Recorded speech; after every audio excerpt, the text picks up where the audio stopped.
ગઈ 28/10/2025 રોજ Nandeshri police station ખાતે એક ફરિયાદીએ કે જેનું નામ પાર્થ JSB પરમાર મૂળ નવસારીના વતની છે, એણે એવી હકીકત જાહેર કરેલ કે કેટલાક લોકો એનો ટેલિફોનિક સંપર્ક કરી અમેરિકન ડોલર સસ્તા ભાવે ભારતીય ચલણમાં વેચી રહેલ છે અને એ નિયમ વિરુદ્ધ છે, જેથી નંદેશ્રી પોલીસે આ બાબતે ફરિયાદીને વધુ પૂછપરછ કરી અને આ કામના આરોપી કોણ છે તે દિશામાં એક છટકું ગોઠવેલું.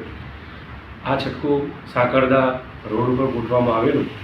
આ ફરિયાદીએ આ કામના આરોપીઓનો સંપર્ક કરી આ આરોપીઓની એમો એવી છે કે પોતે નાણાં પડાવવા માટે અમેરિકન ડોલર કે જે ₹100ના ડોલર સસ્તા ભાવે ભારતીયના ચલણમાં જે અસ્તિત્વમાં છે એ નાણાંમાં સસ્તા ભાવે આપે છે એમ કરીને કુલે જુદી જુદી અમેરિકન ડોલર $100ની 5 નોટો અને $1 75 નોટો એમ મળી 2,78,000નો મુદ્દામાલ પોલીસે આ કામના આરોપીઓ પાસેથી કબજે કરેલ છે.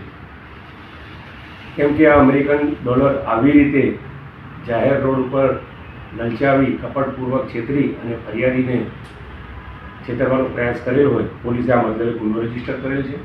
આ પકડાયેલા આરોપી બહુ નડિયાદ ચકલાસીના આજુબાજુના ગામના વતની છે, જેમનું નામ અમિતભાઈ ગોવિંદભાઈ તળપદા, જિગ્નેશભાઈ કિરીટભાઈ તળપદા અને મુકેશ કનુભાઈ તળપદા છે. આ ત્રણેયની પોલીસે ધરપકડ કરી.